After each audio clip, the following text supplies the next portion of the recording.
Hey, it's me, Annalisa, with my spiritual friend.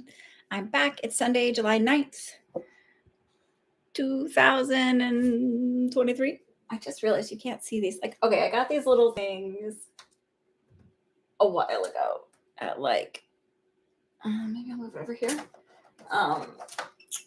World Market. Nope, can't see it. It's behind my head.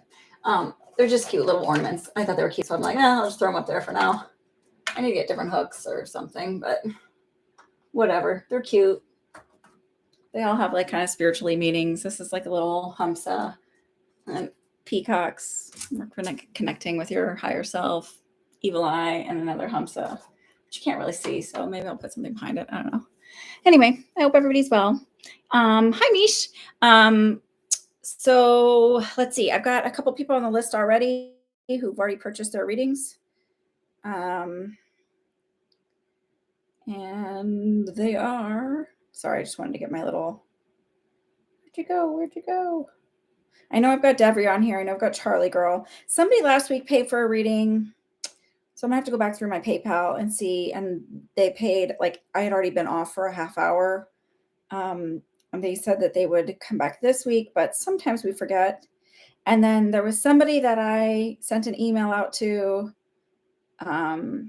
first name Jessica, that won a free question. Mish, you can join. It's just not free.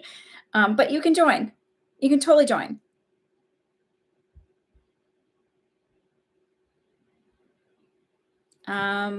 Okay. So I'm just going to make my little list here so I have it. How is everybody? I'm late because I had to shower and then last minute referee challenge with my kids. So we wear different hats. Let's see. I've got Charlie, Linda. I haven't seen you in a while. Ashley and Devery for 2. And then I will check my other account just in case. And Ashley usually writes something on here, so I just want to read it really quick. Thanks for answering Monday. I really appreciate it so much. On Tuesday morning, they called me just a few hours later, set up an interview. The interview is tomorrow morning. It's important for me to apply to other jobs and even get offered the job. I don't have to accept it. Yes. Does this mean that they are going to offer me the job tomorrow? You're right, and that it is empowering me, and I shouldn't be at his mercy. Yes, thank you so much. Okay, I'm gonna share that one because when we get to it, I want to share the story of it. Because I think it's important for everybody to hear this because it was a lesson that I learned too late in life. Oh yes, Devery, how are you feeling? If you're here. And I did, by the way, my alarm did go off and I did say my little prayers for you and sent you energy and healing. Hi, Mariana. Okay, so let me just check my other account, see who paid, and then I'll put up okay, Mariana, I've got you too.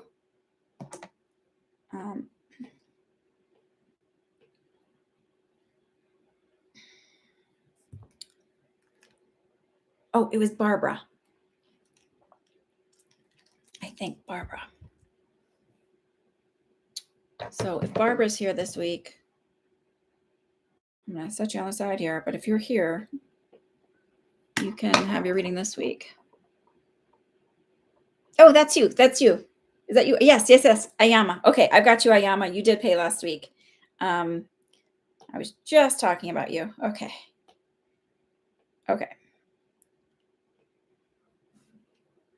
I can do yours early since you're in France. Yes, sure. No problem. Okay, so if everybody's okay with me doing Ashley's quick, is that okay? Okay, so we'll start. Okay, so I don't normally answer your questions offline. Very rarely will I do it out of here. And it's not because I don't love you or care about you or you're not important or it's not whatever, you should pay me more. It's like not even a money grab thing. It's a boundary thing. And it's more about me setting boundaries from helping, overextending myself. So, Ashley, has asked a lot of questions over the years, and I've done this for other people too. So it's not, but I do make it like, okay, one time only, and then because she was like, "Can I pay you now?" She was really nervous about a situation that came up with her job. As you all know, if you've followed along and been here long enough, she works in France, and she was worried about getting a job and the guy playing a thing. Da, da, da, da. Okay. So she had asked a question about him, and I said that she'd get offered the job. But anyway, so she emailed me and was very worried because now he has to legally post these jobs, and they have to offer it to a citizen. Who is this? You can book a private reading, or you can do. Oh, that's my cousin. Okay, that was random and late. Okay, anyway. Okay, anyway. Oh, that's Mish on there. Y'all, I didn't even put two and together. How sad is that? So, like, that's how much I don't really pay attention to who people are. No offense. No offense. Okay. So anyway, if you're still on here listening, Mish, you absolutely do not have to pay for a reading. You're my cousin. So just text me. All right. Duh. Okay. Anyhow, okay. I'm sorry about the email. Oh, you're fine. You're fine. Don't apologize about the email. I'm telling you that's why I usually say no, and I don't usually do this. But when it came up, because I also really have a hard time being, I don't know, I don't like lying that much. So I feel like it's okay to be open about this. So kind of, who I am. Anyway, whatever. So, I said this to her, and this is what I really felt anyway, but this is also a really empowering move for anyone. So she's at the mercy of this guy. She wants to stay in France, and she has to have a job in order to stay there. And then he's kind of playing these games with her, and he says, "Oh, don't worry," but he's still playing these games, and she feels, like she doesn't have a stable ground underneath her. And it took me a really long time to learn this. I said, I feel like it's really important for you to apply for other jobs. You can get offered a job, even. It doesn't mean you have to take it, but it means that you understand that you aren't at the mercy of somebody else. I learned this lesson in a very weird way. I don't remember exactly. I was getting dicked around by Sears for my coming to work on my washer or dryer or something we had purchased through them when we moved in. And they were just being jerks, and it was like giving me the runaround. And I just like finally hung up the phone. I was like, wait a minute. There's like a million other repair people out there. Why am I feeling beholden to these people? I don't need to give them my business. Like, I don't have to. And it was just this awareness of like, oh, I don't have to wait around for this person to like, they aren't in control of this. There's other people out there who will employ you, and there's other people out there. Is it easier to stay where you're at sometimes? Yeah, absolutely. But they're not the only other people out there hiring. And the same thing with like when my daughter was in preschool, my oldest, we were having some issues because they wanted to put her in a class with a whole bunch of little girls, and she was friends with a lot of little boys at the time.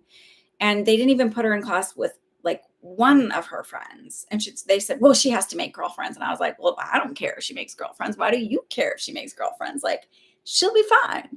And let alone, like, the craziest thing is that she's autistic, and she probably gets along with boys better because that's like, there's like less social weird stuff even at a young age. Anyway, but I digress. I was always friends with boys, so whatever. Anyhow, I was like, someone was like, oh my God, what are you going to do? I was like, someone will take my money. I am not worried about it. Like, you sort of have to adopt this attitude of there are other opportunities out there and they will pop up.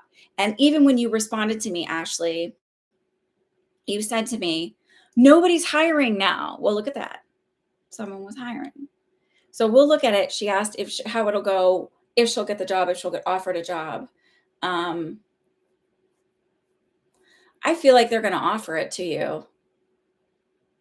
I think you may even take it because it just feels like the energy is like lighter and airier, and it feels like a female, and it also feels like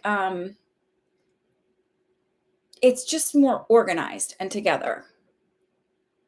So wait, Debbie, Annalisa, and everybody, Charlie, no, not well so far. Surgery went bad. Wait, no, what, wait, why did why did the surgery go bad? What happened, Lovey?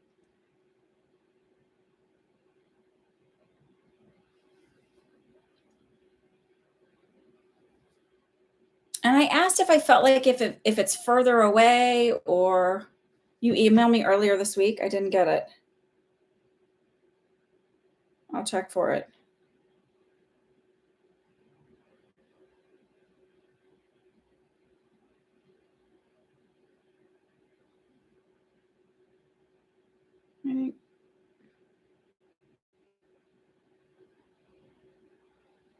Oh, I don't know why it didn't pop up. What?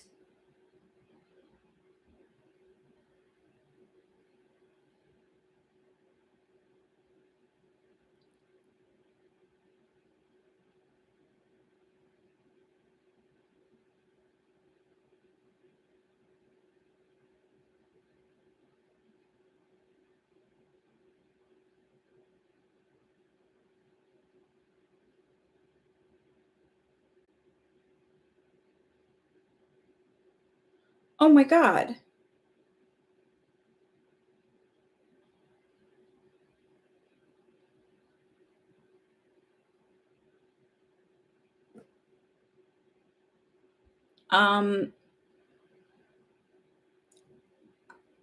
I would consider getting an attorney.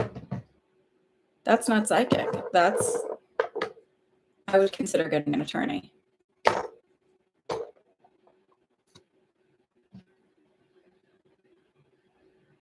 Practice. And don't ask for your records. Go speak to somebody first, because you don't want to tip anybody off so that they can't erase anything. The laws in Georgia? Check with someone else.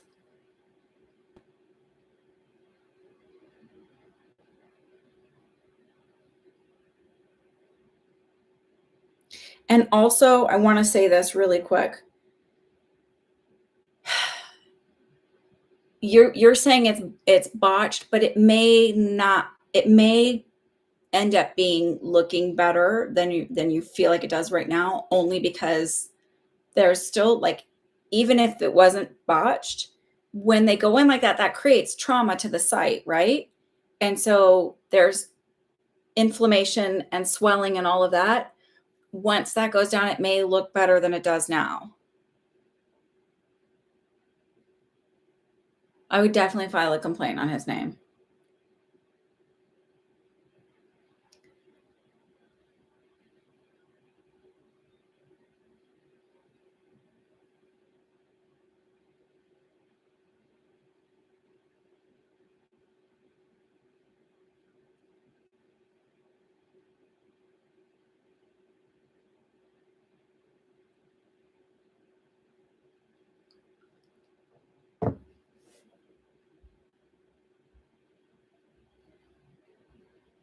He is a smoker, but doesn't have bad teeth. His wife does, though.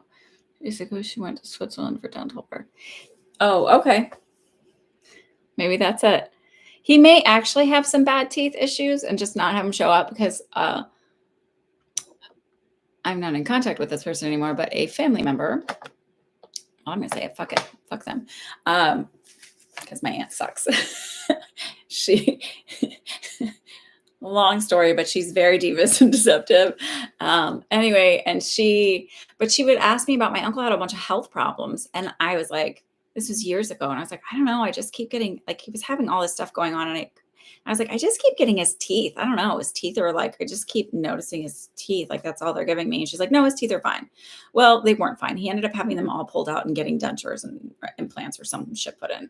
So, like, and he's young. So, oh, thank you. My audio is breaking up. It may be breaking up because I'll let me try and connect this to my phone. And I say that because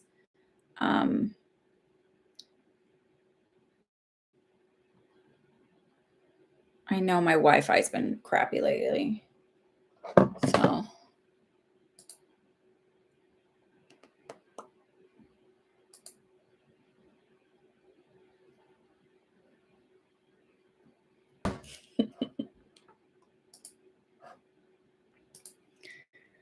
Okie doke. Okay, so Devery, I think I feel like it just feels you'll feel like the energy is lighter and airier. I just feel like it's sunnier in there. So I don't know if there's more windows or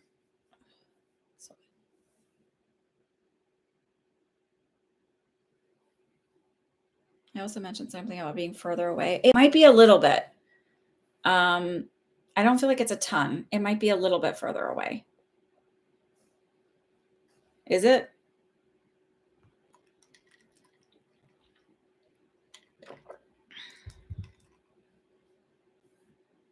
Okay, Emily.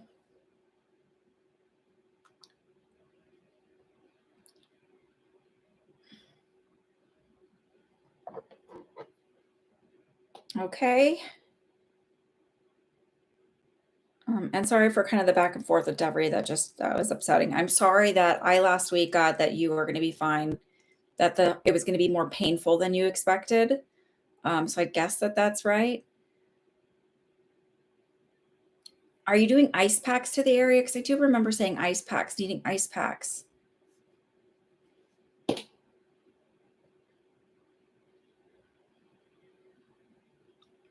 It's in the same city as the last school? Okay. I do feel like they'll offer you the job, yeah. I don't know if it's on the spot, but I do feel like they'll end up offering you the job.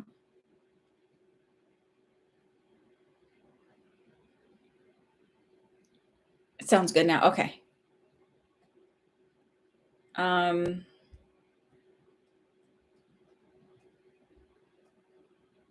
Okay. Let me put this list up here.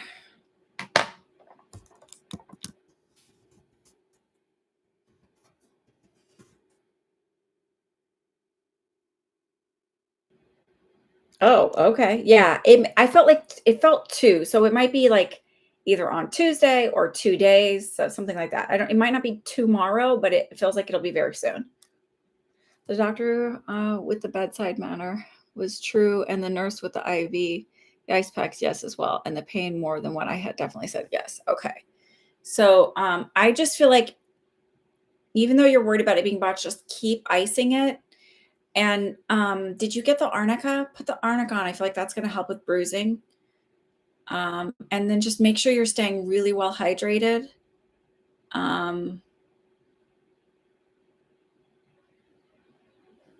know it sounds weird, but like, did they give you a whole bunch of like saline fluids when you got to the hospital? Because I feel like you need to like make sure you're getting electrolytes. So if you don't like drinking Pedialyte or something like that, you could take well, I do a little bit of Celtic sea salt on the tongue every day, but I'm kind of a weirdo. I like to mix the Western and Eastern medicine. But it just feels like maybe eating soup. I even got like eating soup. It just feels like eating foods that are like comforting, yeah, that like will offer you feels like whatever is less stress on your body, right?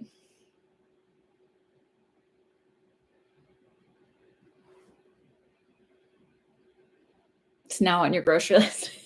Celtic sea salt. Paracentesis because the draining isn't going down. Seen Tuesday.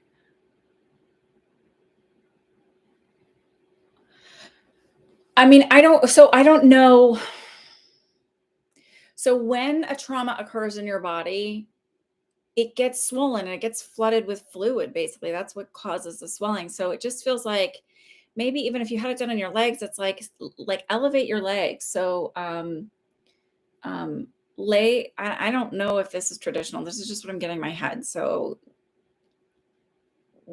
ask a doctor, ask what they think, but like lay against the wall with your like shimmy your butt as close to the wall as you can and get your legs up and help the drainage, and do that for 5 minutes if you can, 10, 20 minutes, whatever you can is okay. Don't go crazy, but that will help with the drainage. And also feels like, like make sure your lymphatic system is like, so you can do, I feel like I'm like rubbing my boobs, but I'm not. These are my armpit areas.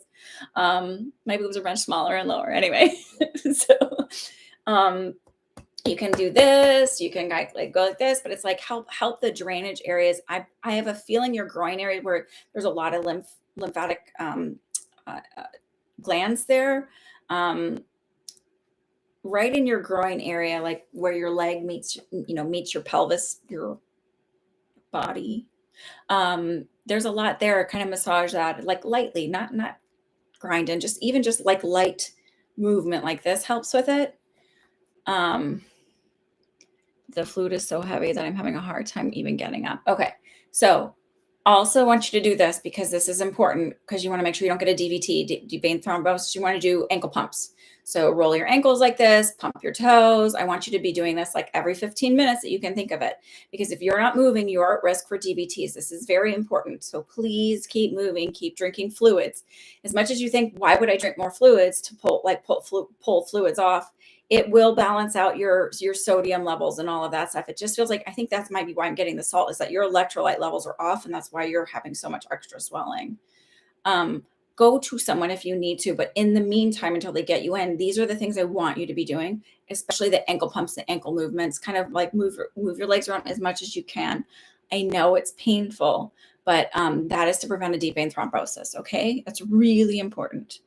My mother's best friend from growing up, her husband ended up dying from a deep vein thrombosis because he got a really bad cut on his leg. He was really healthy and really in great shape, but he was bedridden for a little bit and he got one. And I guess when he tried to get up or do something and he hadn't been moving, it released, the clot dislodged and he died from it. So please, ankle pumps, moving your ankles. It may even mean, you drank arnica tea after your surgery to help with swelling, especially. Yeah. So arnica tea is really great. You can get arnica tea and you can also get arnica for on your legs. And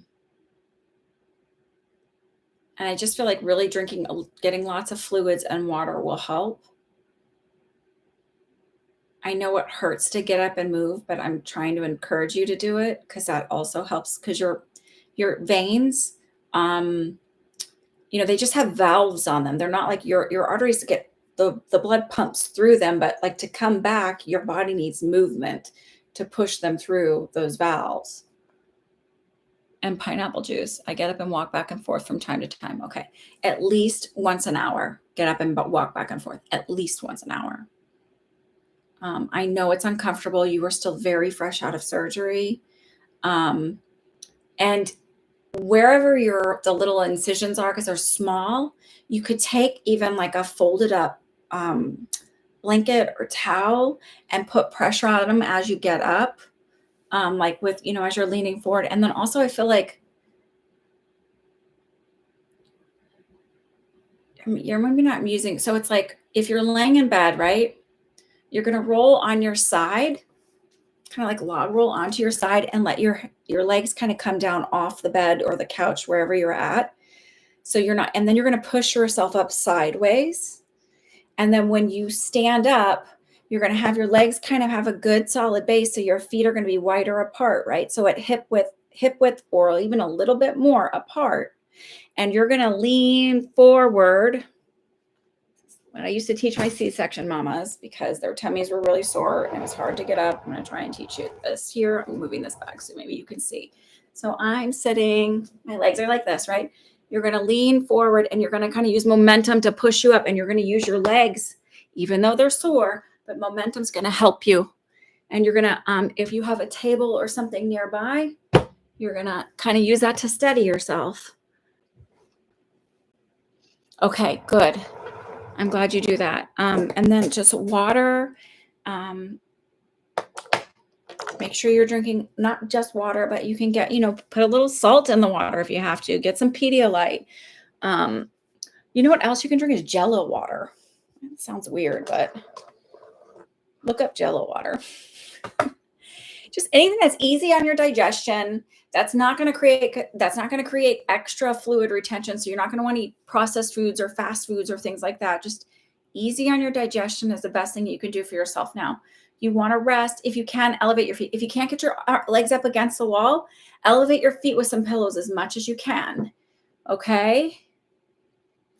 I'm just talking Debbie through some post-op because I worry about people, But there's room. So Devery, Charlie, what's your question? I'm gonna do Charlie and Linda, and then I'll get your questions, okay? All right. And I'm sorry I missed your email. That was genuinely, I didn't even see it until now. So I don't know what happened or how it got lost in there. I have to figure out where it's filed.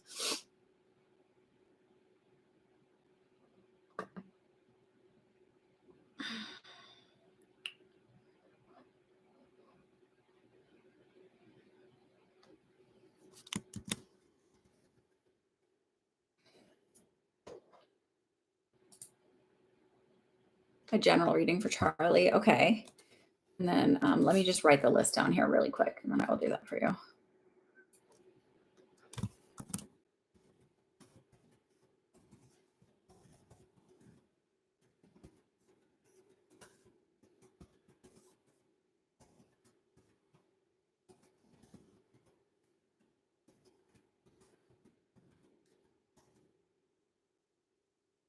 Okay, that sounds great. I got you, McKeegan. I'll look for it in a second. I think I'm spelling it wrong. Mac. Okay. Oh, by the way, guys, I'm on Threads now. Or ladies and gentlemen, I'm on Threads now. So if you're ever want to see, I actually am pretty active on there because I don't have to think about it. I don't have to think about how I look or if my kids are going to interrupt me. And yeah, yeah.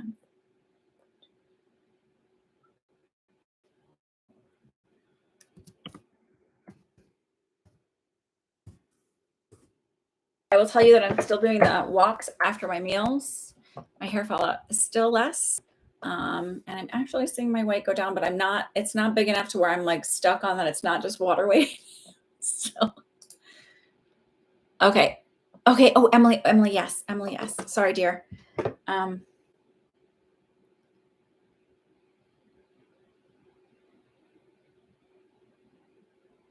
Okay. I got you, Emily. Sorry.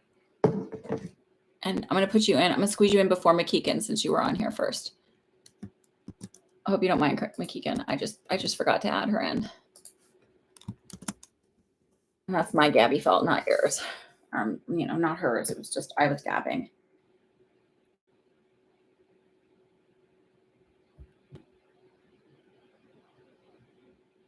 Okay. I didn't see yours show up yet. Or maybe it's on this one. Oh, I got you. Okay. Okay. All right. Okay. All right, friends. Okay, general reading for Charlie. All right, let's go.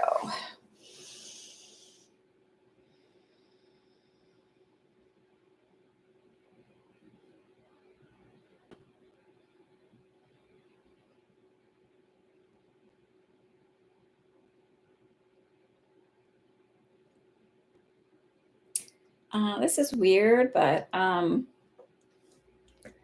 you dealing with an insurance issue? And I'm asking that because I saw a duck and then I heard Aflac. Because I was like, okay, what's the symbolism for a duck? What does that mean? And then I literally heard Aflac. You donated as well. Okay, Gia, hang on. And I am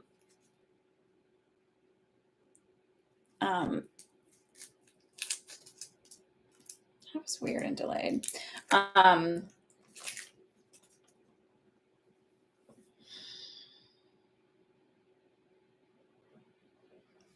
So this is for you, Charlie girl. Are you dealing with an insurance? And I'm asking that as a question because I saw that. I don't know. Otherwise, I don't know how to place this white duck. And I saw this duck, and then I literally heard Aflac.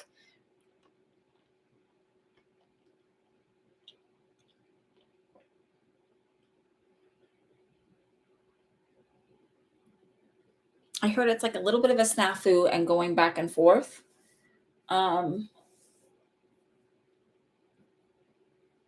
No insurance issues that pressing at the moment. It just feels like I'm going back and forth about the payments or how it's supposed to be paid or something.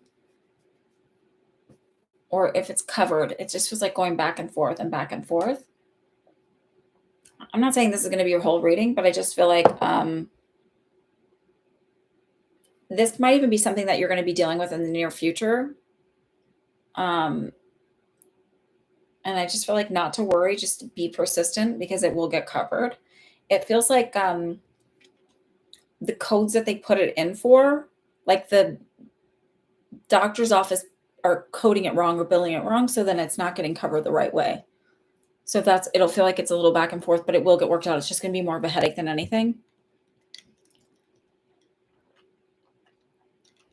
That's not your only reading, but I just feel like that's a validation. I don't know. It just feels like it's going to get covered. It's just more of a headache. And the error is not, it's not in the, well, I have crappy insurance kind of thing, although I really hate insurance companies. And the lies that they tell people that we can't afford one payer insurance because we can. Anyway, it just felt like that needed to be brought up.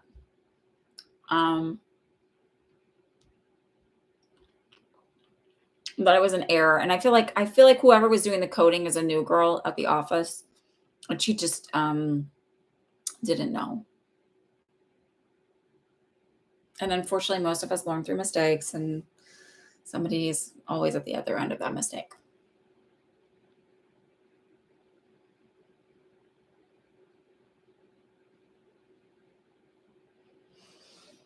Are you having an issue right now with I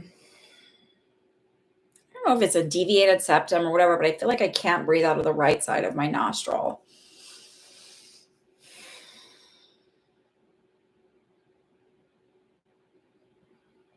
And it's making me feel like a little bit short of breath, almost a little dizzy.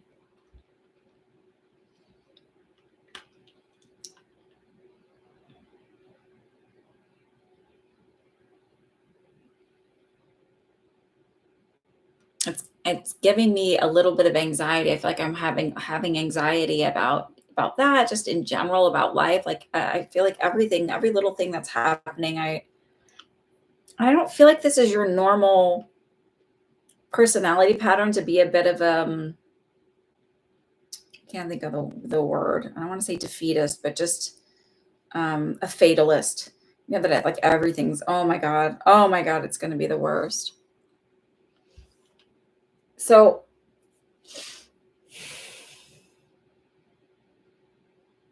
it just may be metaphorical then that you're not doing enough deep breathing and focused breathing, that you're sort of just, we all breathe enough for life, obviously, or you would not be sitting in front of a keyboard or your phone. It's just a feeling of like needing to breathe more and having anxiety. Yes, you've been like that. Okay, you hate it. Okay, perfect. That's what it's connected to. So,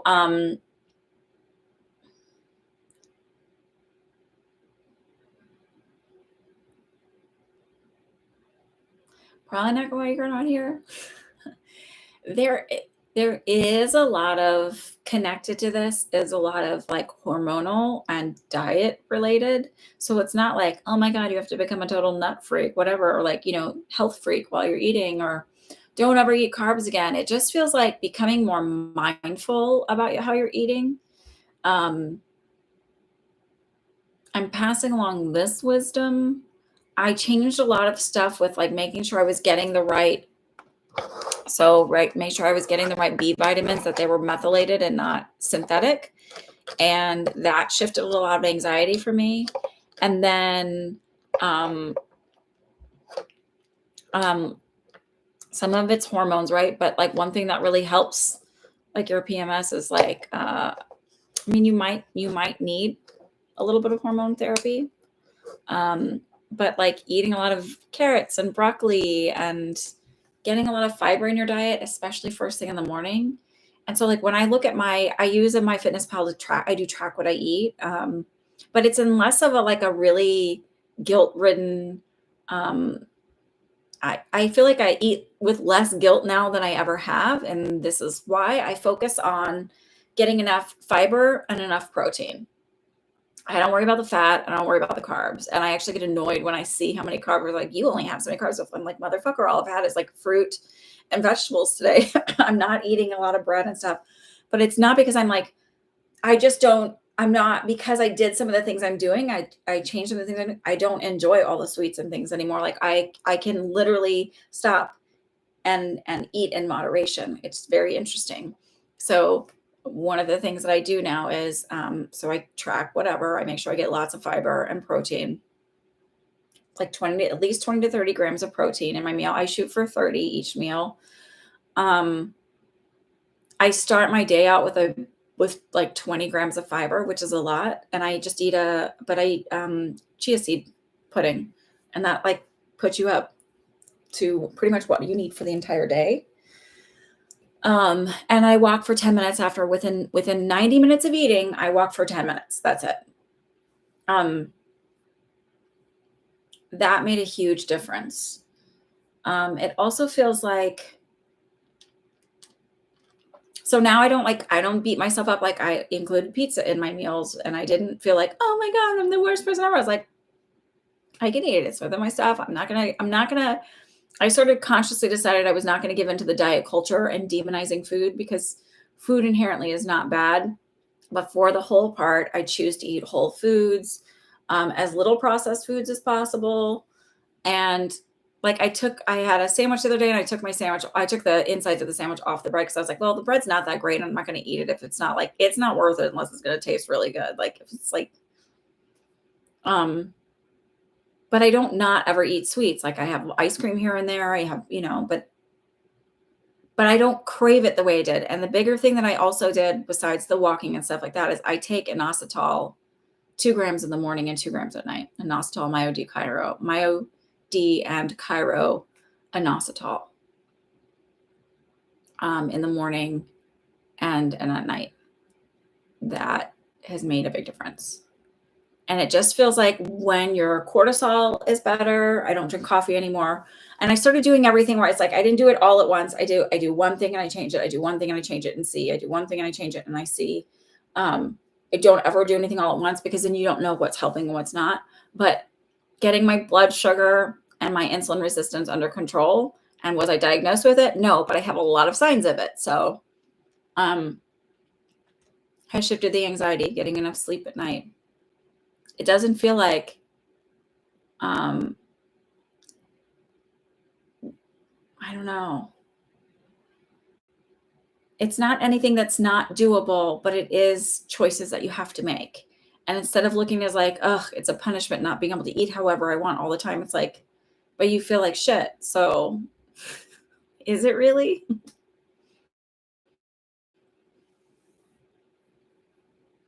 I don't know. I think there's something I just noticed a shift too in my mindset, which is weird that I would say that, but it's like getting a lot of the stuff under control is like, I'm literally the heaviest I've ever been, except for when I was pregnant. And I don't look at myself in disgust. When I was much thinner, I always did. And I think there was a lot to say about my nutrition that was creating mental wackadoo. And maybe they don't want to tell us this because they're making a lot of money off us in all other kinds of ways. But anyway, that's stuff that's been helping me out. But I just feel like it's not like you're never going to be able to fix it, or you're never going to be able to get over it. It just takes a little bit of time and effort to put into it, and you'll see a big difference.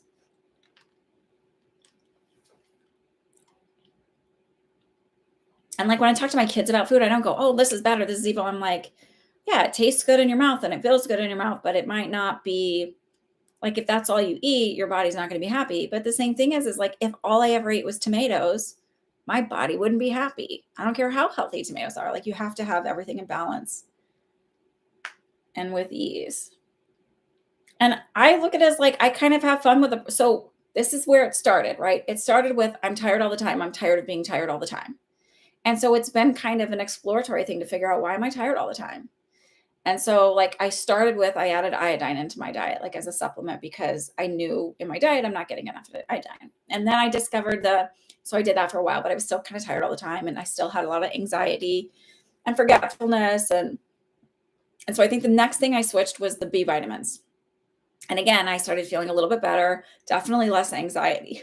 And I take a large dose of folate because it crosses the blood-brain barrier, and it's been shown to help with anxiety and depression. And it's methylated folate.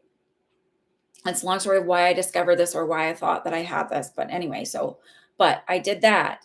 And then I waited a while and I saw it and I was like, oh, okay, well, I'm still having like, I feel like I'm still a little bit edgy. And so I came across, and it's sort of like I put out to the universe as like, I want to feel better.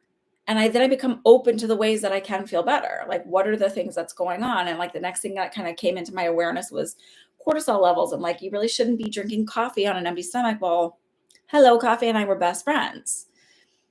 And I love coffee, but I also, again, want to feel better.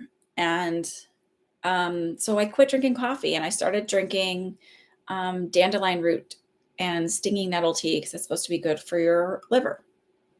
So I'm like, okay, cool. Clean it all out. So I drink that. I start my morning with that every morning.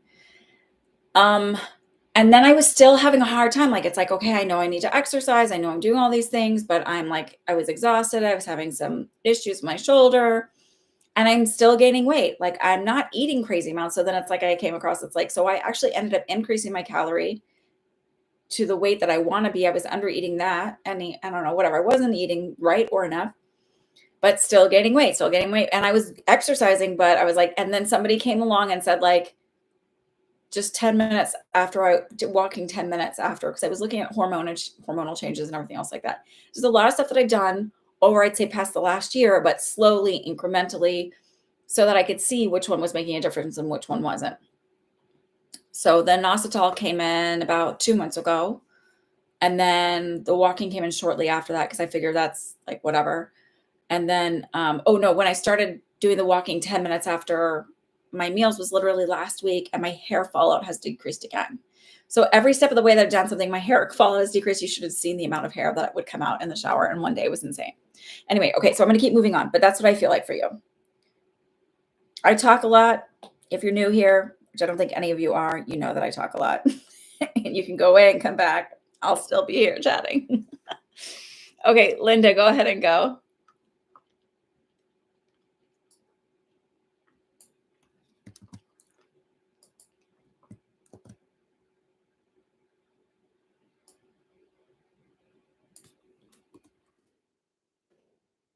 Oh my God, I'm sorry.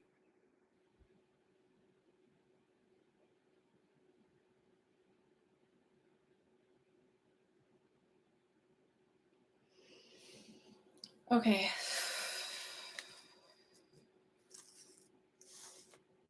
Can you just tell me your mom's first name? Is that okay? I mean, I know I don't need it, but.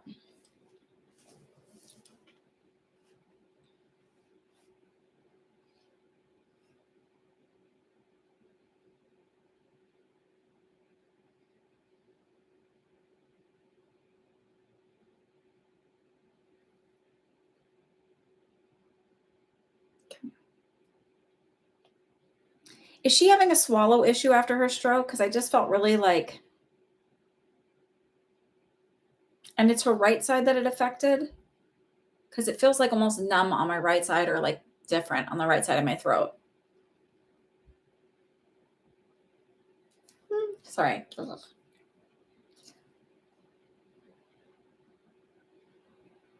She has no swallow at all? She has no ability to swallow, or? Because I feel weird on my right side. Her right side is affected. Okay. Does she have a swallow issue? And are you sure? And have they done a swallow study? Or is she intubated or something? Because I just feel like there's something. She has no problem swallowing. Does she complain about like a feeling in her throat? There's something in my throat.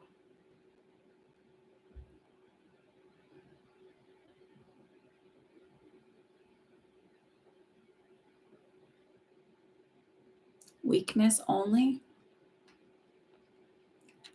I'm going to say this because I think it's important to look into, because they're feeling this. Ask them, are they sure that she's okay? Like, or ask her, hey, does it feel weird on your right side when you swallow? I don't know. I just feel like there's something there that needs to be addressed. So she's coughing a lot from blood clots in her lungs. Okay. There may be.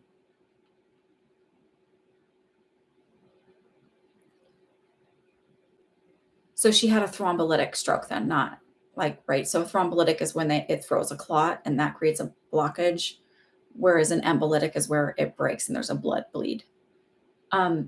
So This is making me think there might be an issue here. So the coughing a lot could actually be because maybe she's not clearing whatever the saliva or anything that's here. I know that, but there's something there to this that's concerning to me. And they're showing me so much that I just feel like it might be worth addressing, asking them to do before they transfer her anywhere. And maybe they would do it anyway, because I don't feel like she's coming home. I feel like she's going to a rehab facility. And I do feel like it'll be in Connecticut, but I don't feel like she's coming home straight away. I just feel like something needs to be addressed about the swallow, whereas maybe they do a swallow study or have her meet with an OT or a speech therapist to evaluate her swallow just to make sure. She may have enough of a non-issue on the left side to where the motility is going down is not a problem, but I feel like this might be an issue. And I feel like it might be worth, because maybe she needs to have something like Thicket to drink water, and Thicket thickens the water a little bit, makes it a little easier to swallow. I feel like I see her going to rehab, like I feel like, I don't know. So I'm happy to be wrong on this, but this is what I'm seeing. It just feels like, please have them address this issue and have them just ask to be evaluated. A swallow study evaluation just to make sure, because if it affects one side, even if they think there might be some weakness there that's causing the coughing, they may be assuming, oh, it's a blood clot, but everything in me is saying there's something else going on. I'm happy to be wrong with this, but it is always worth bringing up. And then when they say, no, it's fine, blah, blah, blah, ask them, what's your differential diagnosis? What would make you rule out that and not test that and be 100% sure she's coughing from the clots? Because she very well could be coughing from not fully clearing and not realizing it. It just feels like it's really important to address that.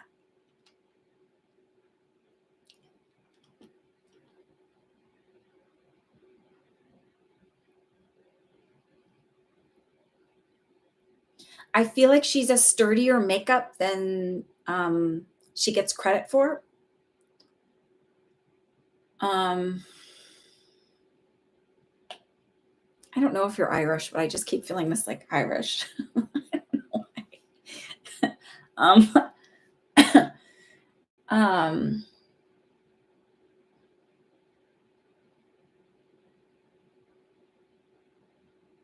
I'm not getting a big, like, it's definitely metastatic cancer. What I'm feeling like is, even if it is, I don't feel like it's like, oh, she's going tomorrow. Like, I feel like she's going to be around a bit longer.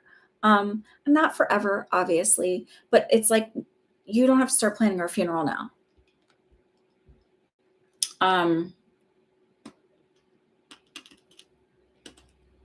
You're Italian.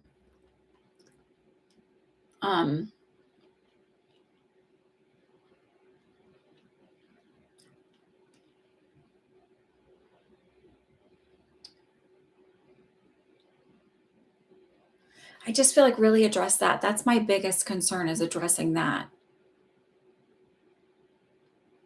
And it's not like they're going to be like, oh, you can't eat or whatever, but it feels like they might then focus on, if they figure this out, they might then focus on some exercises to either help strengthen that or adjusting her diet so that she's not at risk for aspiration, because that coughing might be little bits of aspiration. Just saying.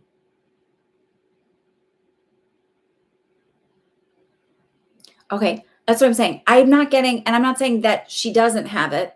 I'm just saying they're not focusing on that, and they're not saying like, oh, she's going to die tomorrow. It feels like she still has a little bit of time. So like, and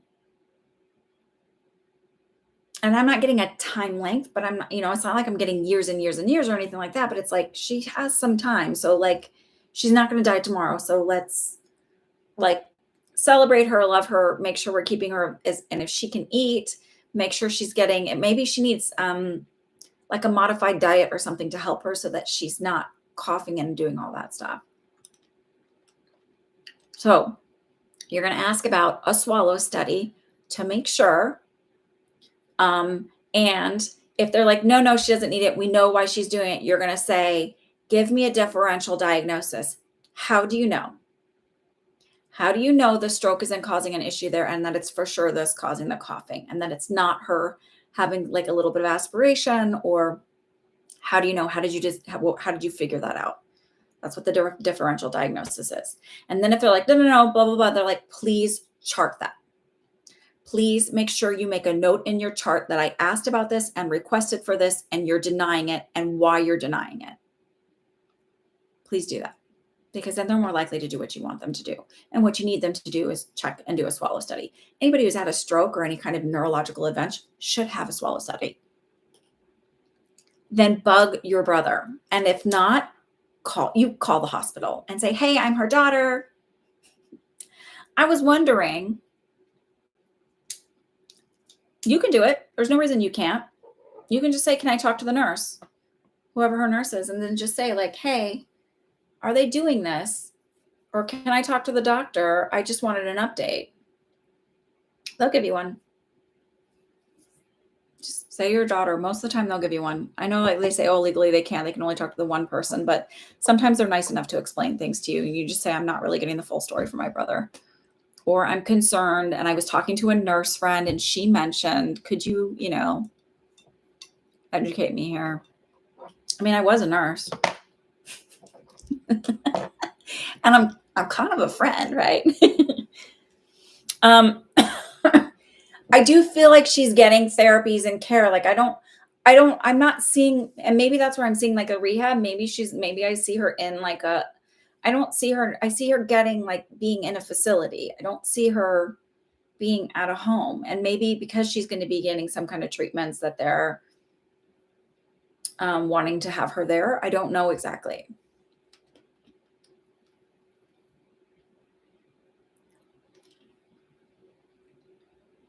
They're not even ready to release her yet from the hospital, right?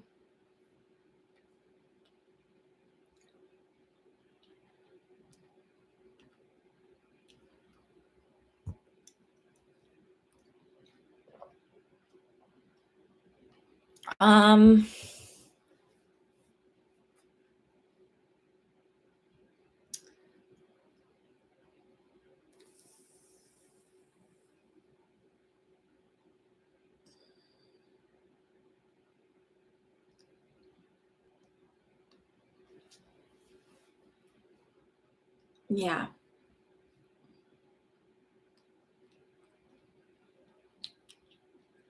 I have to tell you, I'm not sold on any of those treatments. Like when I think about it, I'm not getting that pull. Like, oh yeah, it's going to be this or that. I know that there's something, but it might be the immunotherapy, because I don't feel strong pull for chemo or radiation. I don't feel like she would tolerate the chemo. And I feel like the radiation it doesn't feel like that's the right way to go.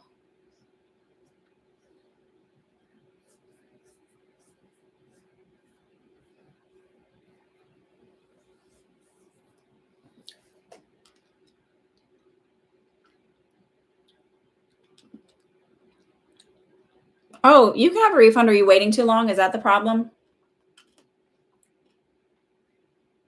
I'm sorry. It's kind of a weird week. There's been a lot of big stuff. But I can give you a refund. That's fine, Emily. I'm sorry.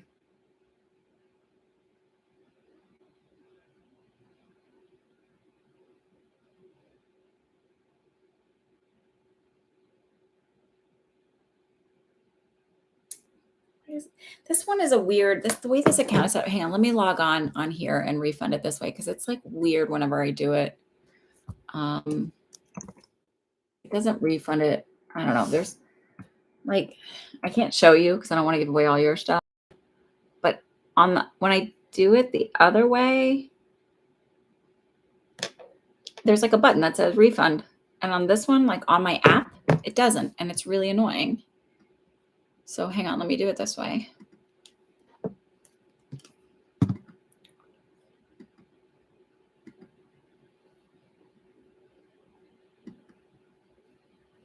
damn it. Hang on.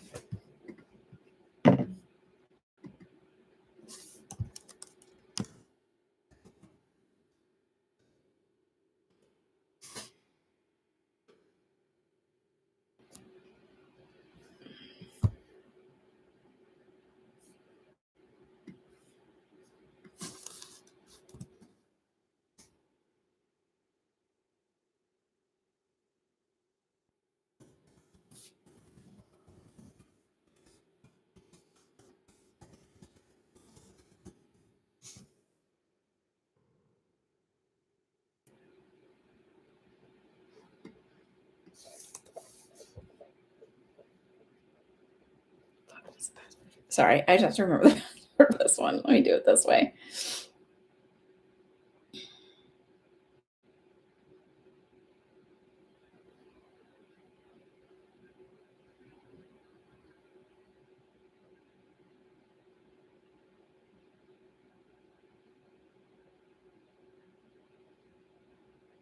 Sorry, y'all. Just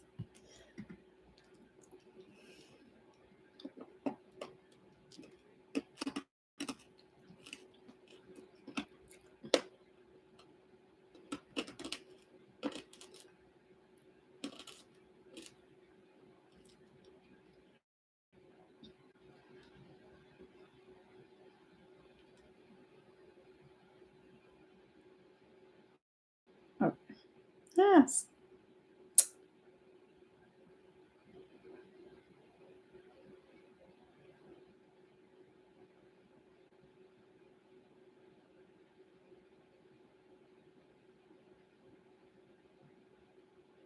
This is really annoying.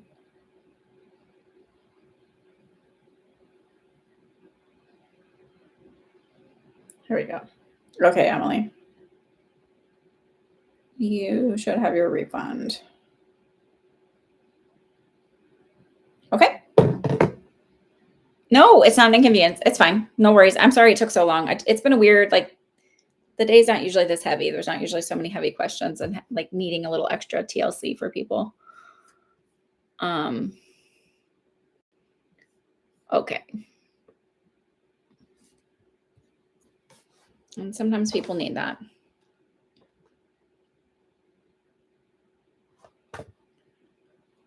Okay. So Linda, I'm not getting I don't see her in a house. I keep seeing her in a facility. So I'm not sure. I don't feel like, let's see, someone just purchased a reading. I'll take Emily off.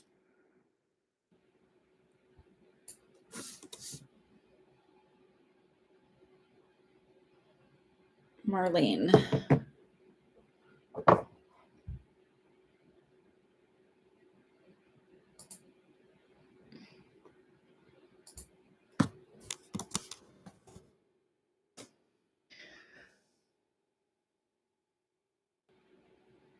Okay, Julie, you can be added to the list if you want. I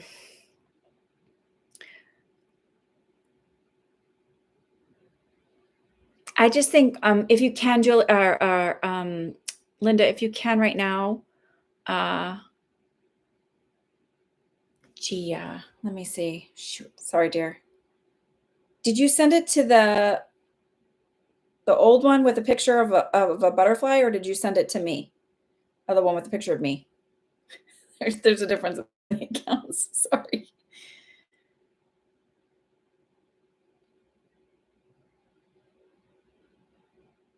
I think you sent it to the other one.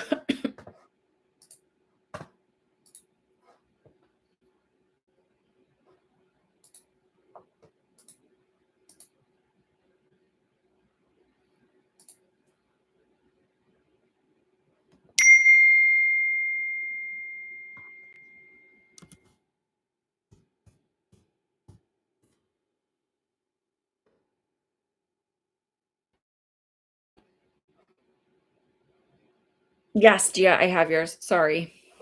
I got it.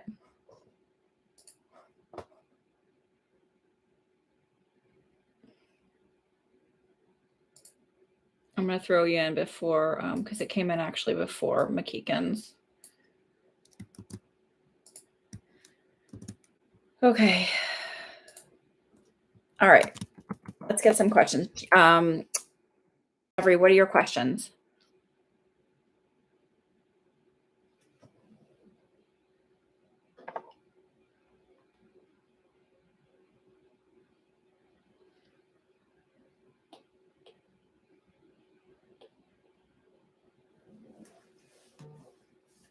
Jeffrey, are you still here?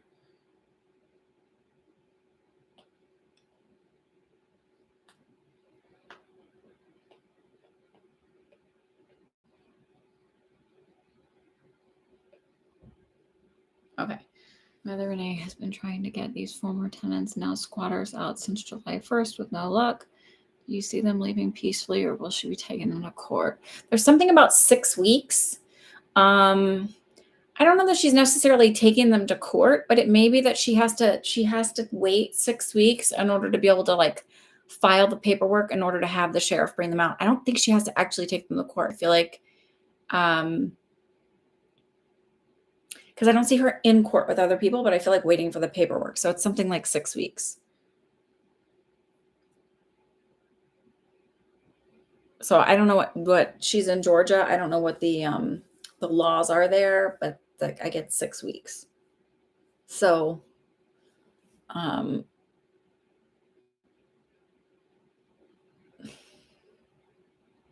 and I also feel like they know how to run the scam, like, right? They know the laws and they know the rules. And so it's like I don't feel like they're gonna give up too much of a fight, but I do think they're gonna push it to get whatever, take advantage of it. She sublet this properly, so she's not exactly the landlord. What? Oh, there's something about 6 weeks. So maybe it's her being able to go in with, maybe that's why it's the sheriff and not the court.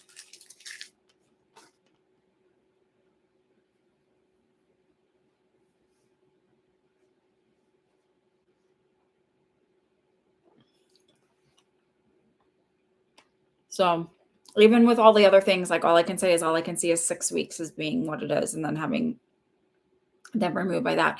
If they're not technically, they're not even squatters. Technically, if they're not on the lease, the legal lease, I think, and I could be wrong on this, they might be trespassing. I'm not sure exactly how that works. So, and then you want a general.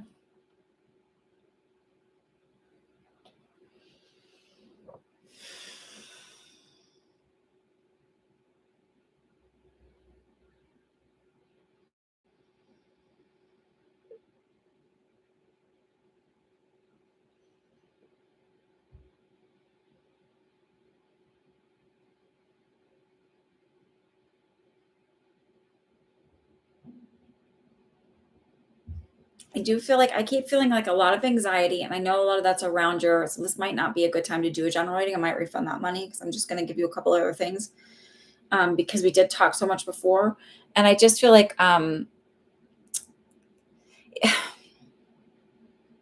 so there's just a lot of anxiety, and I think a lot of that's around your surgery, and then like a lot of the need to control every aspect of it. And I don't know how psychic that is because I know you well enough. You've been on here, right? Um,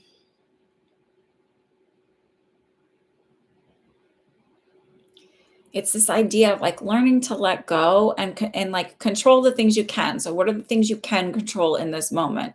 You can't control how your body heals, but you can nourish it the way it needs to be nourished in order to get the best outcome possible.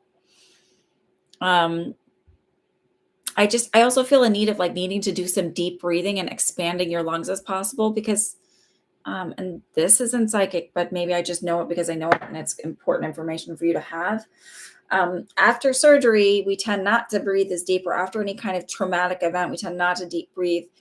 And so that can set you up for other issues like pneumonia or having a clot in your lungs. Like, so it's like all these things where it's really important to just like do nice deep breathing and expand your lungs as far as possible on a regular basis. Just maybe every hour, just and exhaling all of the air out of your lungs. Um, But it's like control the things that you have control over. You have no control over your mom and all those things that she's going through. And you're worrying about all of these other things. And really what you need to focus is on is you and your healing and being in the moment.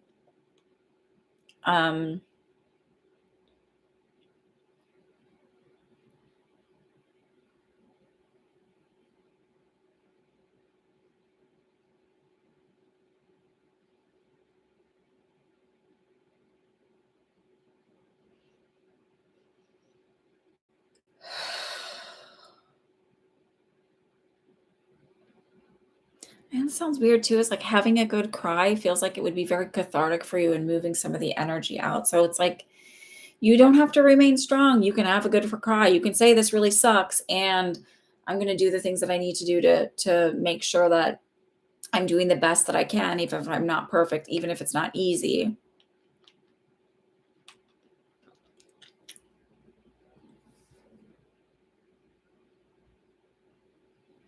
So your mom might be in trouble for I don't know exactly that, like that she's having a lease of her own. I mean, that might be a problem. I don't know, but I'm seeing something about 6 weeks. So I don't know how that falls apart or comes together, I should say.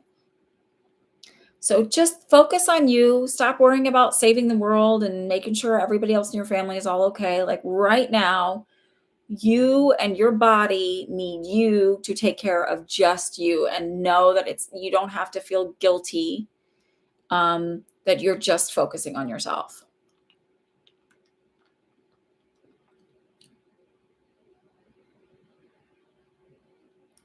It feels like this is a really important lesson for you to learn, and it's a weird way to learn it, but it's almost like the universe is like, you need to learn this lesson. Because if you're in the literal sense of if you aren't taking care of yourself and making sure you're 100%, you really don't have much to help them with. Um, I really can't speak on the whole where you're like, oh, there's all these different things. All I'm seeing is all I can talk about is I'm seeing the 6 weeks as being important. I don't necessarily see courts, but I do see like a sheriff or somebody kicking them out. Um, and I don't know exactly how that gets taken care of, given that they're not really legally on a lease. Um, Regardless of whatever deal your mom has with them, I don't even know if that's legal, like unless she cleared that with her landlord that they could sublet. Um, I don't know. You did, but not intentionally because Gia had paid before yours and I just didn't see it. So if it's a problem, I can move her, but that's why it happened. It was my fault. Okay. So Mariana, you're up.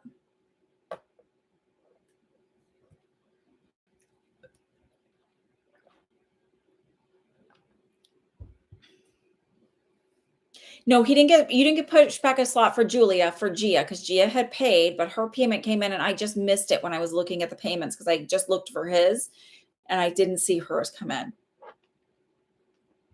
I'm sorry about that. My daughter Sasha is having face paralysis and won't be, and we don't know where it comes from. Went to ENT.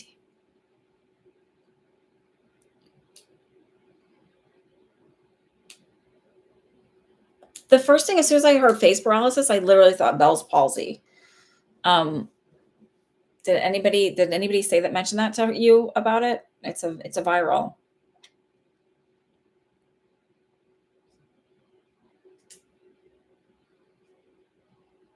That was diagnosed. Okay. So it's, why are you paying me for this? This is a second. Okay. Rarely, but on occasion, I do believe that it can happen on both sides. Again, that's something to cover with your doctor. I do feel like, and I know this is a really long time, but I feel like within 6 months, they'll both be totally cleared up. Has she had a bout of, so I keep getting pulled towards Epstein-Barr virus, EBV being, and I'm not sure if that's the connector for Bell's palsy. Okay. So I don't feel brain tumor. I feel like go through all the steps to get all the things, like get her an MRI, figure it out just to make sure. I don't feel brain tumor. I feel like it's a random thing where she's got it on both sides. She's got Bell's palsy on both sides. And I'm being pulled towards Epstein-Barr virus being the whatever. My question is, has she had a bout of COVID lately? Because COVID has been shown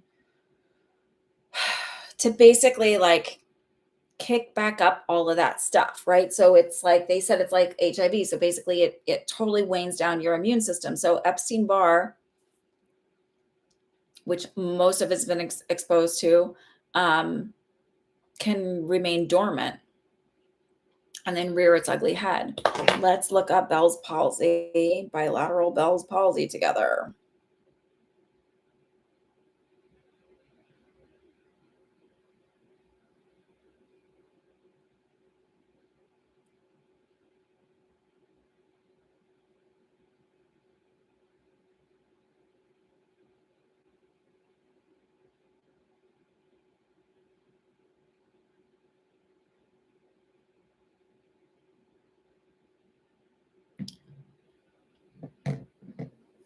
She was sick right before this with COVID-like symptoms, but OTC. Okay.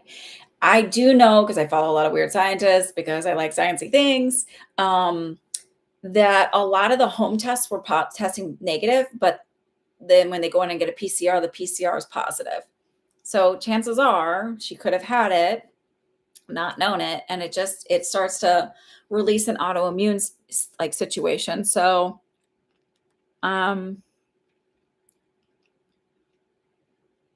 so it says bilateral facial palsy is extremely rare, but it happens.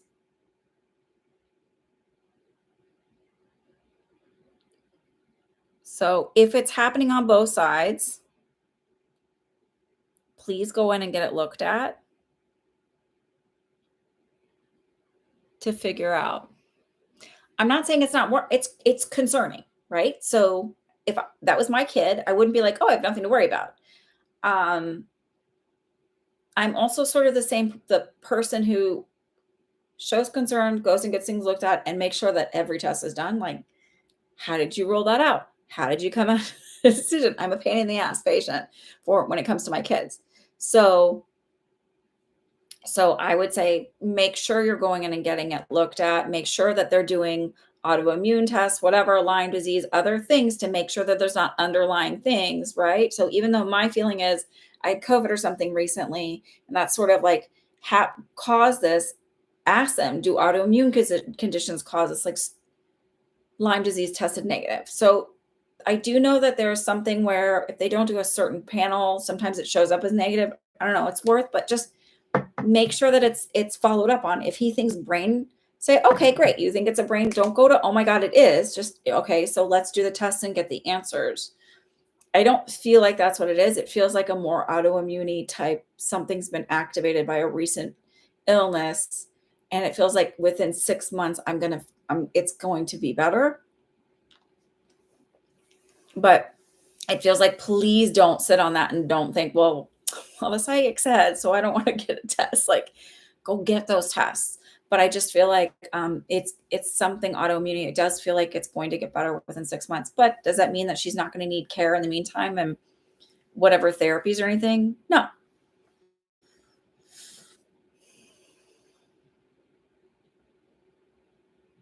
Oh, well, so it could also be, oh, perfect. That's what it says. So it says, what infections cause Bell's palsy? There's evidence of the virus that often herpes, which all of us have basically, herpes simplex, a form of it, not the genital herpes, just so everybody just jump off your worrisomeness. Same viruses that cause this cold sores. Okay, so lots of people have cold sores. Other viruses that may also cause it, including herpes zoster, which is your chickenpox, cytomegalovirus, and Epstein-Barr. So, and Epstein-Barr is related to what's it called? Mononucleosis, the kissing disease. Okay.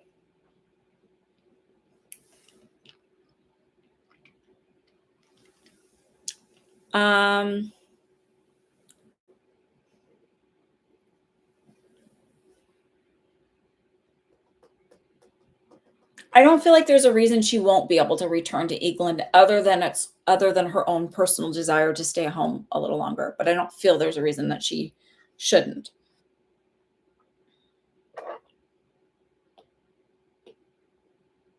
Okay.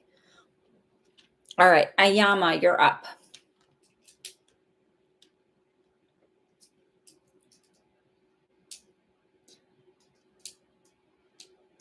You're very welcome. Ayama, are you still here? So Ayama or Gia, if you guys want to go and ask your question.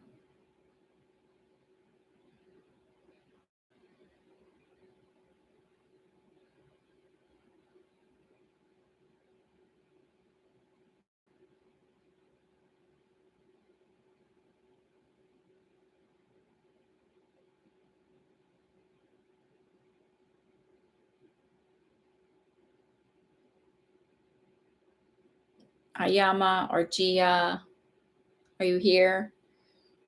If not, Makiken, you're up. Since no one else is typing, if anybody, I got Ayama, Makiken, Gia.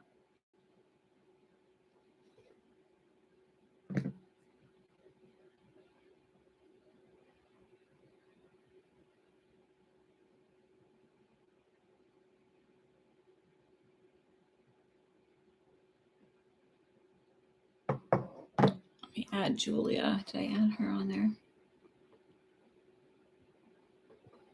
Is it frozen? Can you guys hear me? No one's typing. Hello?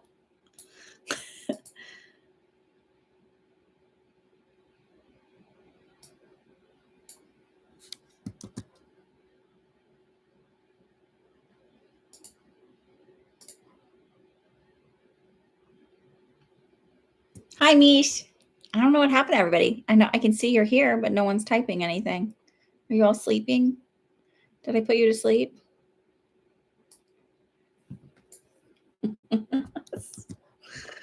Just talking to myself.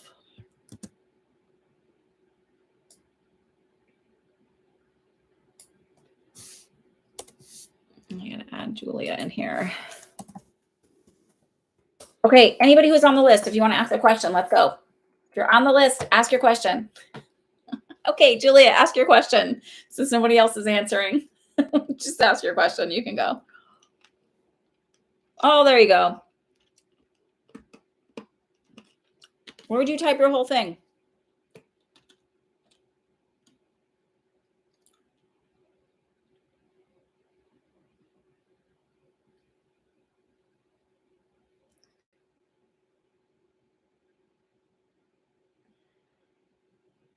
Where did you type your whole thing at?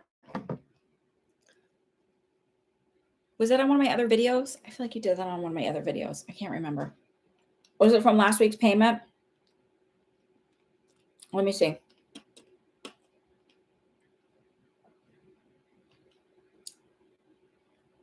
Barbara, do you mind retyping it? Because I don't see it on here.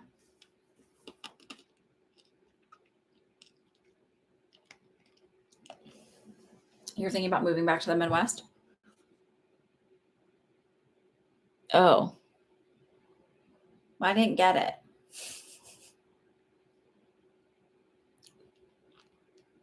Hang on. I'm going to turn my heater on. I'm cold down here.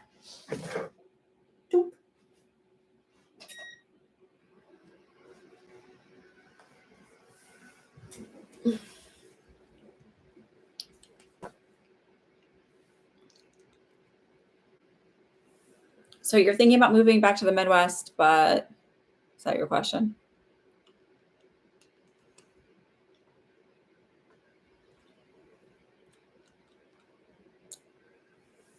I don't see you moving until like May of next year, maybe June.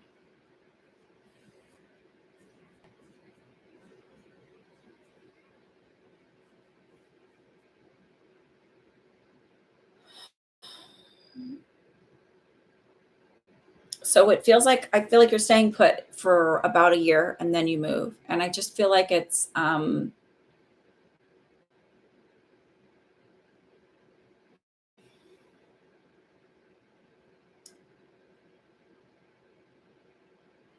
it just feels like if the timing is more energetically right, then I guess is the best way to say it. It's like you're finally like, I don't want to say like fed up, but we're just kind of like it just becomes very clear that that's the time to move. So I don't see it till, again, I feel like May or June of next year.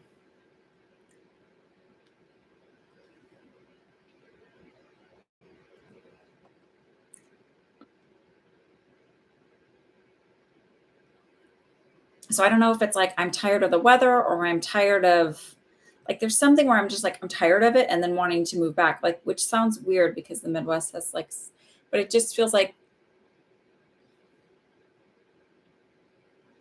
I don't know. Maybe it's worrying about the drought, or I don't know exactly what it is.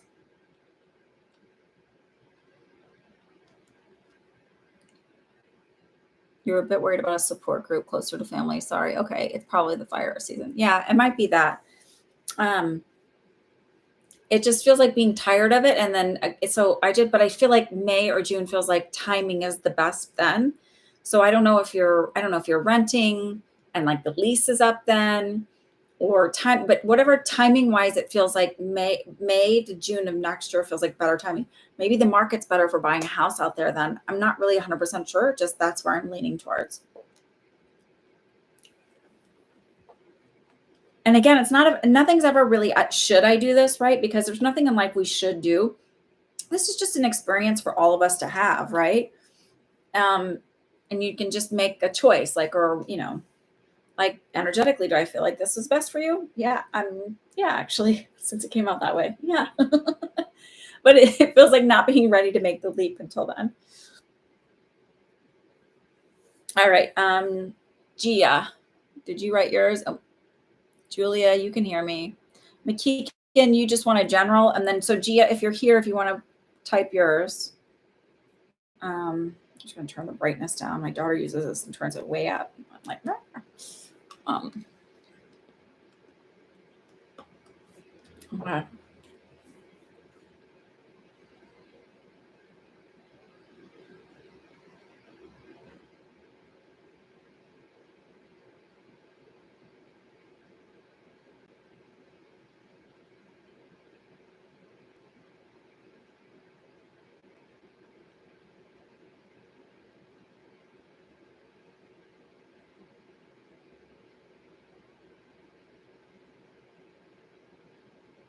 So I'm asking it and I'm like, it's like, I keep asking it and it's quiet. It's quiet. And I keep asking and I'm like, hello, why are you so quiet? And it's like she's in a holding pattern. So I feel like right now your life is literally in a holding pattern where it's not terrible, but it's not great either. And you're kind of like, well, I'm putting the manifestations on, I'm putting the affirmations on, I'm doing the visualization, I'm da da da. And it's like, why is nothing happening?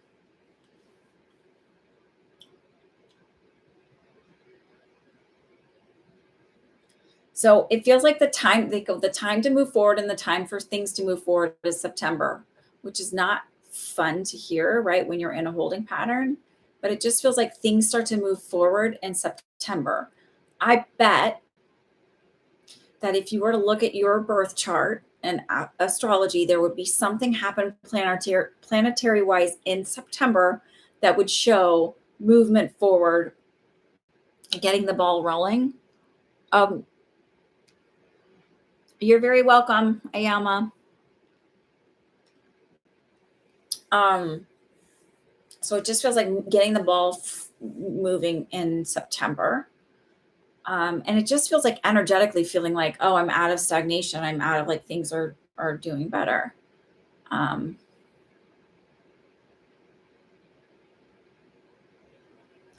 just heard love coming in December. Does any of this make sense when I'm saying it?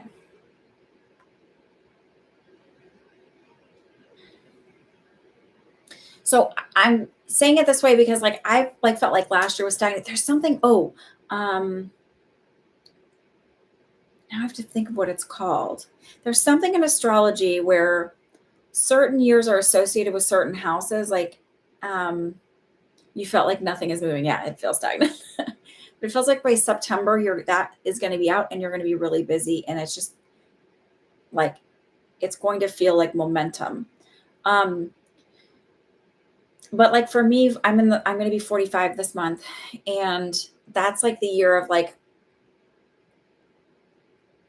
I think the 10th house, which is your career house. So it's like, oh, it sort of makes sense when I look at the timing of everything coming forward and like when everything moving forward and me deciding to take steps to do stuff, blah, blah, blah, whatever.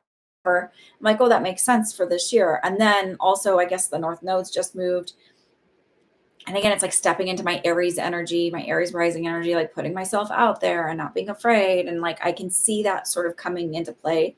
So it just feels like whatever happens in September, I'm feeling like it's more career based, like more around financial success.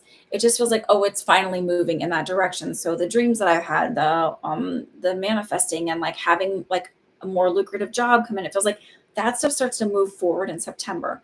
But I feel like December is more when like love starts to kind of come in. Manifesting, but it's still the same, no changes yet. So I'm gonna say the most recent thing I've done is my weight, right? And not because I'm like, I need to be a certain size or whatever, but I'm like, something's wrong with my body if I'm not doing anything crazy. Like I know that I'm not eating an extra 7,000 calories and gaining like this, something's not right, right? So it's like, but when it's like, when you're in the beginning of it and you're not seeing any movement, it's like, I'm like, it's okay. I know in myself, I know in my heart that it's happening. On the last full moon last week, I did a burn paper, and this might be a good time for you to do it right now, not even to wait for that. Cause I feel like in the 2 weeks from you're still in a good whatever, but I wrote down like, I am ready to release the fear of, and like I did that for a lot of them. And I really sat in those, like really looking at what's holding me back. And a lot of it is fear of fill in the blank. And I am ready to release that. And I burned that shit.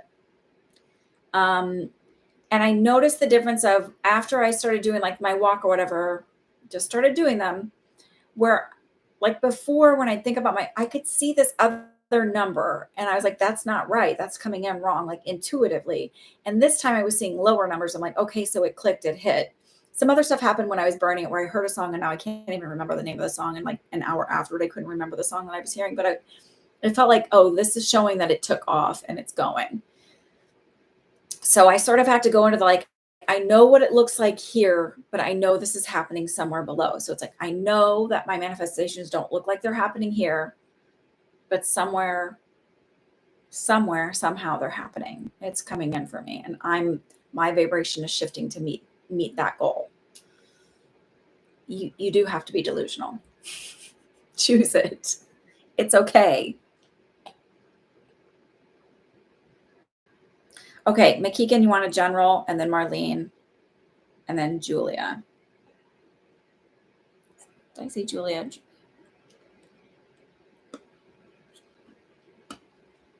You're welcome. Okay, McKeegan.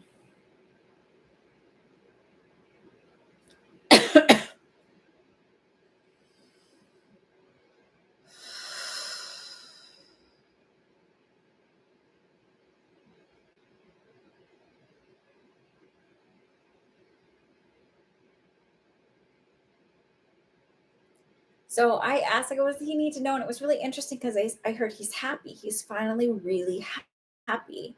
And it's not that he's doing anything fantastic or that any really great thing has happened to him. It's that he's learned how to step into happiness and finding joy. Just like, I don't feel like I have this really great romance. I don't feel like I have this really great, like, I don't feel like I have anything on the outside. Like, if you said to somebody like that, they'd be like, oh man, that's the best thing in the world. I feel like, no, I just feel like I'm genuinely, finally happy. So to me, that attributes to doing the work, like really doing the within work, McKeegan, and really going within and shifting belief systems and finding joy in the moment and really recognizing that how our belief systems create our reality and like looking at them and seeing the absurdity of some of the ones that you've held for a long time and releasing them. And then finally realizing that you are happy with the mundane. It doesn't mean that when you're happy with the mundane that you don't strive for more. It just means that you're happy.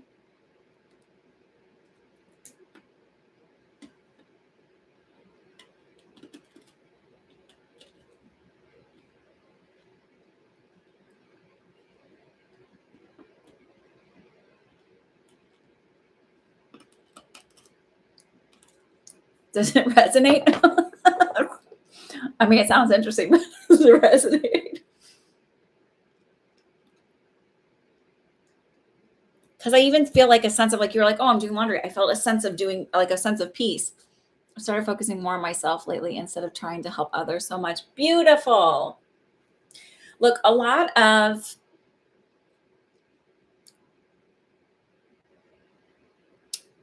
belief systems have taught us like, oh, you should help everybody else first, and that brings you joy. It's like, but then we sort of end up doing it in like a sense of like, if I don't help everybody, then I'm never going to be happy, or I'm not a good person, or and we forget that like you can't, maybe you're not really fully doing it out of a sense of just wanting to help. It's a sense of obligation or self-judgment.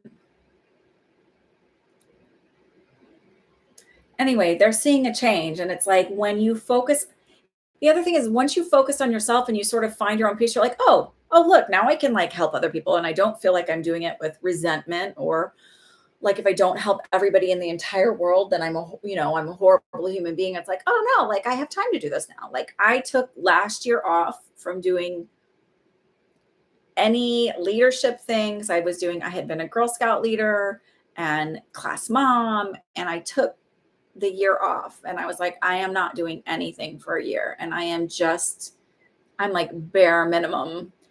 And now this year I'm like, oh, like I've started, I focused on myself, looking at my health. Why was I so tired all the time? Working on that.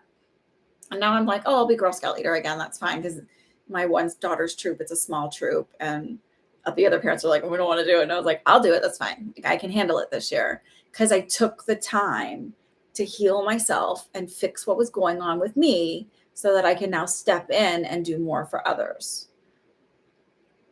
And it gets you nowhere when you feel obligated to do something, because you're not really doing for others, and giving to others should be out of sense of like with zero expectation. And when you're doing it out of sense of obligation, it's like, it just feels terrible. It doesn't feel good.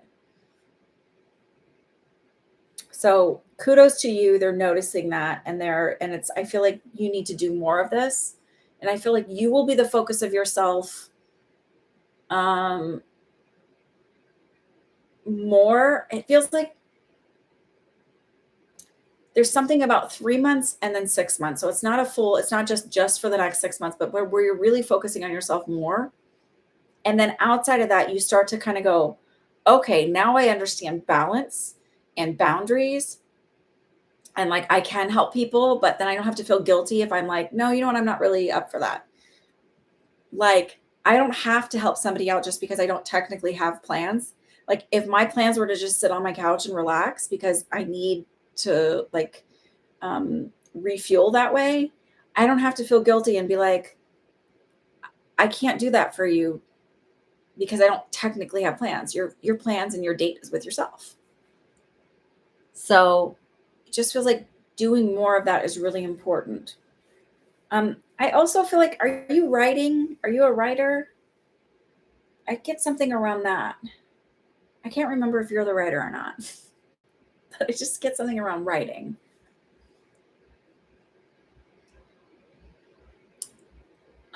It might be even just like doing a little journaling while you're going through this.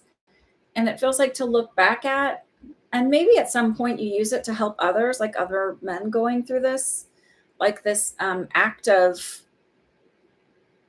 nurturing yourself, nurturing your emotions. I think I really do believe over the next 10 years,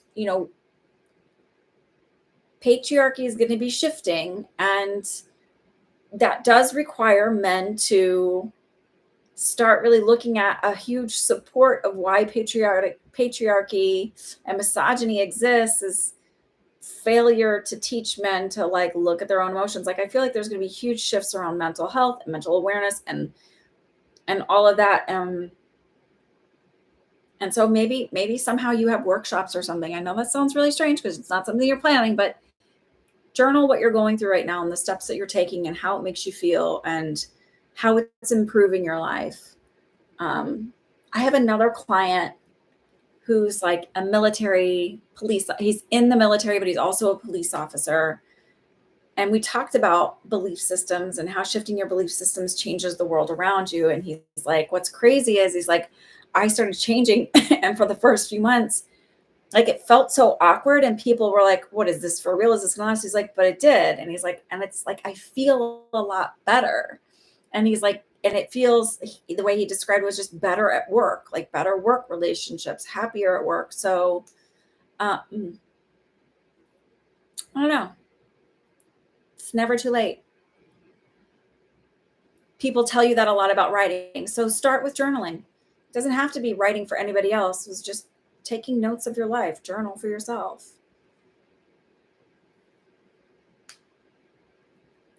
Okay. All right.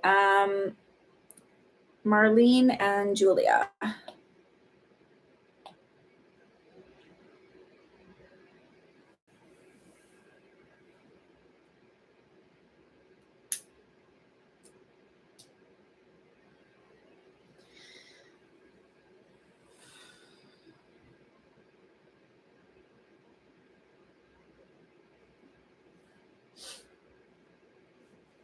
Hello, Marlene and Julia. Are you here? Did Julia fall asleep? I know that I think she's in Scotland.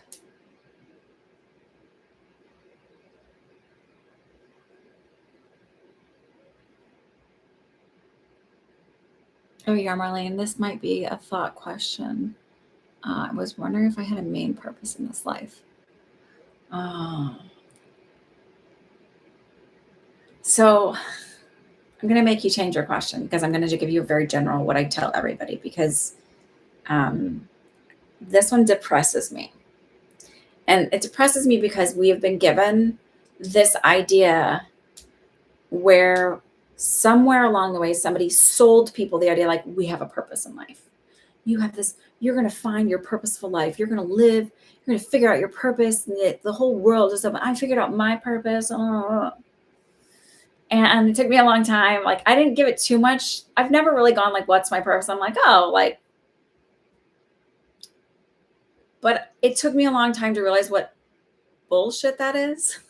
It just makes people feel terrible. Because the truth is that every single thing that you do in every part of your life is your purpose and is purposeful. You're welcome. I love it. I'm so glad. And everything that we do is important. And I say that because you never know the person that you randomly say hi to or help them carry their bags across the street or give them an extra courtesy of going, well, you did such a great job. You don't know how that affects them and how that changes, right? When you're open to being a part of somebody else's miracle. That's what I call it. Like when you're, it's not like you're a savior or anything, but it's like just open to being a part of other people's journeys too. And recognizing that it's not all about us, right? It is about us and it's not. I don't know how to say it. But I just realized like literally, because if I was like, oh, this is my purpose in life, to be a reader, to me in my head, and maybe that's my neurodivergent brain, is like that negates then, is my being a mother not purposeful? Is my being just myself not purposeful? Is my, like, was my work as a nurse not important? Like, I feel like it's just, I also feel like too, when you feel kind of down in the dumps and then you think, well, everybody else has a purpose. Why not mine? What's mine? That this magical thing isn't happening. It's like every single thing you're doing is important and purposeful. And we cannot, and our human brains cannot always wrap our mind around why and the understanding of it.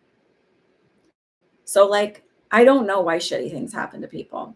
I don't know why we have to go through trauma. Do I see that there's learning lessons in some of it? Sure. Do I see that we can use it to help others grow and learn and heal from their own stuff? Sure. But I don't know why that has to happen. I don't understand the setup and the rules of this game. Like, I'd love to be like, oh, God watches over you. Well, fuck, sometimes it doesn't feel that way. And I don't know that that's helpful, but just know that you're important just as you are without needing to know some magical like fate of it all, that you matter. And you may not understand that importance. Like I have a teacher from when I was in 6th grade. She was my theater arts teacher, Mrs. Nichols. And I just adored her. I've never told her that. I never said you're really, like she'll never know. There's been a lot of little interactions I've had along the way that were incredibly important, and yet those people will never know. Because some of them are strangers. So it just feels like try to remember that we live in a corporate world. People are trying to make money all the time for all different kinds of things. And there are ideas that are sold to us all the time that aren't right. There's belief systems that are sold to us that aren't right.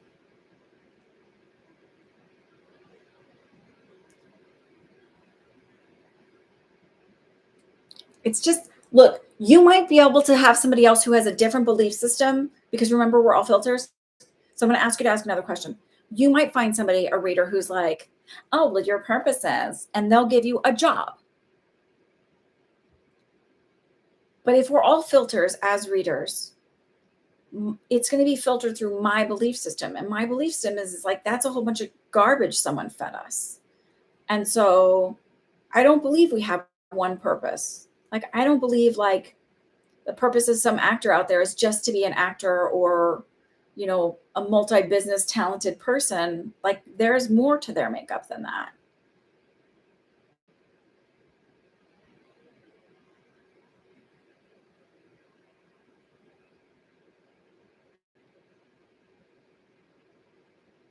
So what other question do you have for me? So then I can, otherwise I'm going to give you your money back, because I feel like that's a general for everybody. Your new question is, what do I need to hear right now? I like that one. Okay.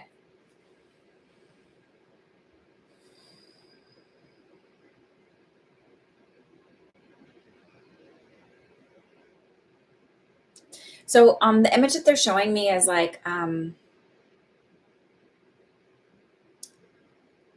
feels like an island. And I see like a big building on it, but it just feels like an island nation where it's just a different style of building. But I'm out in the ocean. I'm way out in the water still. And the water feels really like the tide hasn't gone in yet, right? So I can't quite reach that destination. It's this vision of like the destination I have, the dream I have of being there, of being in this tropical sort of in bliss. I'm not there, and it's not because I don't deserve it or I'm not worth it. It's just like the tide hasn't gone in, and I'll get there as soon as the tide goes in. And so moving forward, when you're doing your manifesting and you're doing that, it's like, instead of doubting the timing and say, well, why am I not there yet? Why is it not happening? It's like, if you move forward with certainty of, oh, well, the tide always comes in, goes in and out. The tide always goes in. Like, I'll get there because the tide always goes in. It feels like being certain in that. And then the doubt doesn't, then you're not worried about the time of day it's going to happen, right? Like when we do like little beach vacations and stuff, there's a certain area where there's like little tide pools that happen. You can see all the different little hermit crabs and things like that. But the tide has to go out for that to happen. I don't sit there and go, when's the tide going to go out? I'm like, well, it'll eventually go out. Like, it'll go out and we'll get to see it. It'll happen as eventual. It's fine. I'm not worried about it. So it just feels like not worrying about when is that going to happen. I feel so far off in the distance. It's like the tide is literally going to start to come in and carry you in with it. And you're not going to be able to stop getting there. Like, it's just going to go, but you're just waiting for that momentum to happen. And it doesn't feel like it's that far out, but it just feels like not getting into the mindset more of not worrying about it, and knowing that once that momentum goes, you're not going to be able to stop it. You're going to just move forward.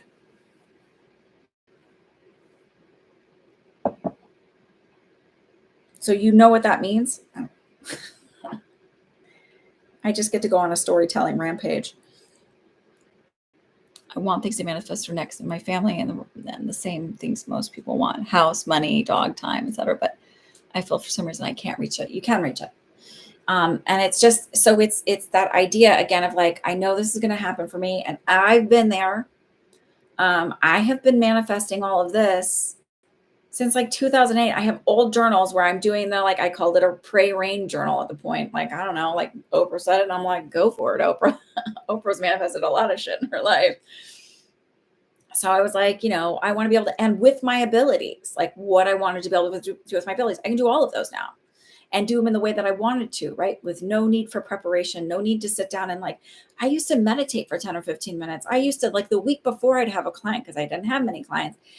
I mean, I would just like really like all these nerves and all this. And I was like, I want to just be able to do it this way. Well, I can do it that way now.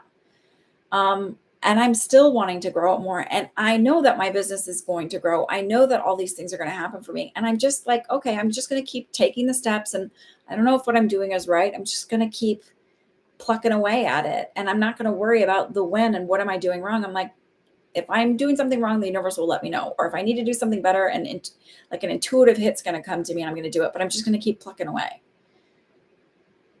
And I still sometimes get down on myself, or sometimes see people, I'm like, why are they growing so fast? And then I just remind myself, like, in due time, everything happens for everybody. There's some reason that it's not blowing up for me right now. That's okay. It'll happen for me. And I just try to encourage people to remember that, like, some things take longer because more mountains have to be moved around, more cups have to be moved around, whatever. And some things, it's not about me and my timing, it's about somebody else's timing. Maybe that house that you want, they haven't moved out of it yet, or somebody hasn't built it yet. The dream hasn't come back for them to build it and sell it to you. If it's the career you want, maybe that job's not even available yet. It's a million different things. So I don't worry about the when and the how. I just know it's going to happen. And I'm going to allow myself to step out of the way, right? Of like controlling it, and just go, just give me the intuition to take steps in whatever direction. And I'm not worried about what that means. I have tried so many different things and they've failed. I just keep getting up and failing again, because eventually my failure will lead to success. I believe that.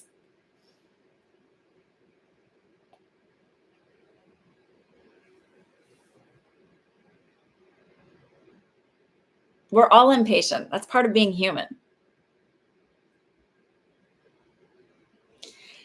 So, and the thing I love about working on belief systems too, is like when you start to look at yourself, it becomes interesting. Like, oh, that's really interesting that like I let that thing keep me for so long. That's, like I'm constantly thinking about that because I find it fascinating. Like that something somebody else says could instill so much fear in us, so much doubt in ourselves.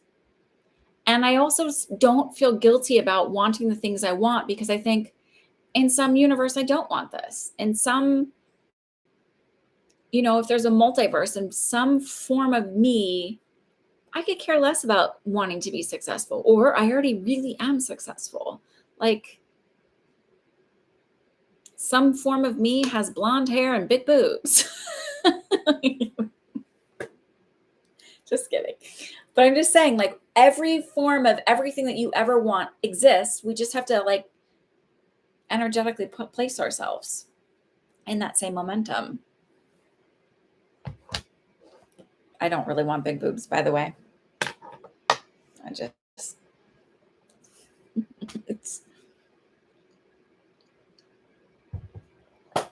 and I'm not paying for them. I've seen that cause too many problems. Anyway. Okay, Julia, are you here? I really want to brush my teeth. Julia, are you here? Oh no, did she fall asleep? I bet she did. All right then. Julia, if you're not here, I'm going to say goodnight to you all. Just in case, maybe. Oh, there you are. Yay! Do I see your dad recovering? He had another stroke due to alcohol. He's in the hospital again. And he wants to be just with his ex-partner since she passed over 3 years ago.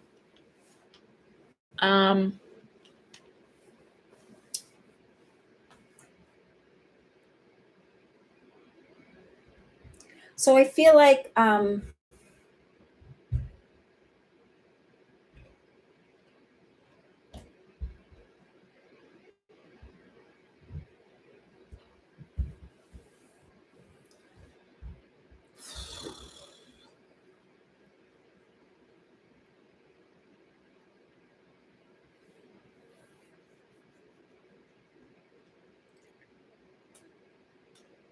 I don't know that I see recovery so much as like I see him being discharged, but more on like not like on his deathbed, but just on a where it's like palliative care, right? So we're not doing any kind of we're not gonna do any kind of something happens, we let him pass.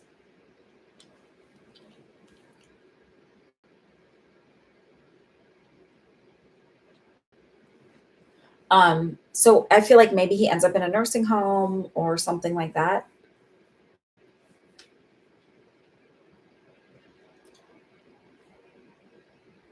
I don't have a time frame. I mean, I kind of do, but I don't want to say it because I feel like that's really not ethical. So I will say sooner than later he'll be there, but I don't feel like it's it's interesting because I do feel like he'll pass in his sleep, so he will kind of just close his eyes. But I feel like what happens as a result of this is where they make him so when he goes to the home, whatever, he's do not resuscitate. They're not, he's just gonna be there for comfort cares. So where he gets fed and stuff like that. I don't feel like he'll be getting served alcohol. So much to his chagrin.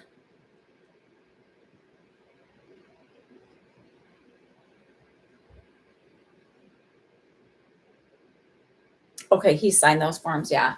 So I don't feel like it's far off, but I feel sooner than later. But I don't feel like it's like I'm getting a time frame, but I don't want to say the time frame because I feel like it's not appropriate. If you understand that, like I feel very like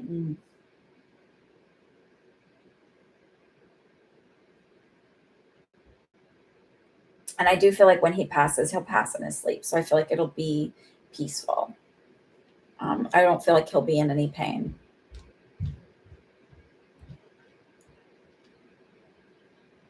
Is she there? Did she cross over and did they have a dog together that also passed over? Because I keep feeling there's this dog in spirit. And it's maybe caramely brown colored. Um, it feels like a mix. It doesn't feel like it's a purebred or anything, but it feels like it might have some lab in it, like a Labrador retriever, but it's not 100%. It's a mix, so it might have some lab in it. Other dog's a greyhound. That looks very different than lab.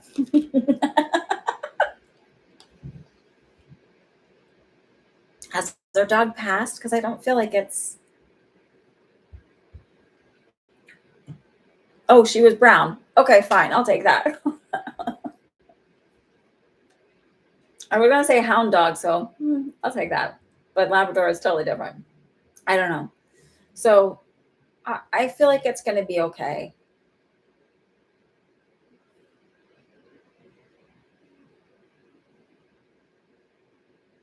I feel like she's gonna scold. She's scolding him for drinking too much. I don't think she liked his drinking very much, and I feel like she's scolding him for not taking care of himself.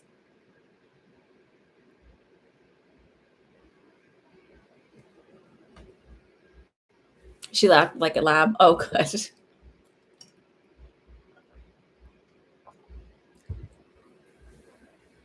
So, um, I feel like when he crosses, she will meet him, but I also feel like she's going to give him an earful about being such a dope. Her words, not mine, for not taking care of himself and for uh, being such a I don't know if it's a sour sop or a sore sport or something like that.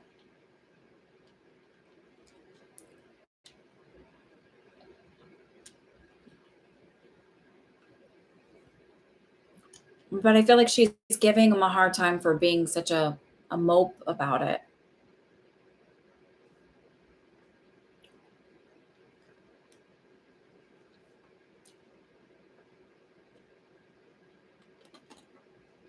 Um, I also feel like she's telling you that you've been a good sport about tolerating him. because it wasn't easy.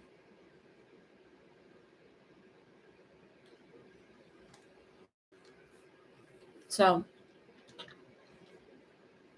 or it hasn't been easy, I guess.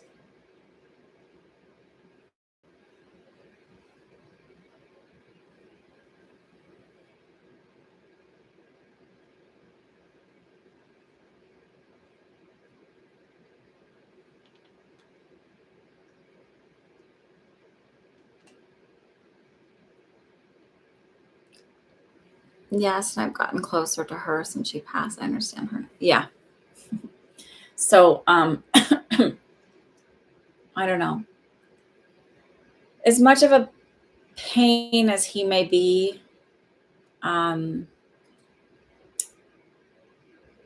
just let him know you love him now, that it's okay for him to go when he's ready, that you understand. I just feel like it's always good to close up those ends as much as you can before they're gone. Okay. Alrighty then. I'm going to say goodnight. I hope you all have a wonderful week. I'm cooking up some stuff. I'm not going to tell you what it is until it's up and going because I don't want to jinx myself. I'm on Threads now. I don't have the link in this one, but if you follow me on Instagram, there's a link to the Threads account. Perfect. Dev, since 5/10/20, I've been knowing you, and I'm glad I do because it's been hard. And you got me through some tough times. Just letting you know that. Oh, thank you, Devry. I really appreciate you. I appreciate everybody here and all of the support. It's why I keep coming back. And I hope you all have a wonderful week. Thank you for the kind words. Okay, good night.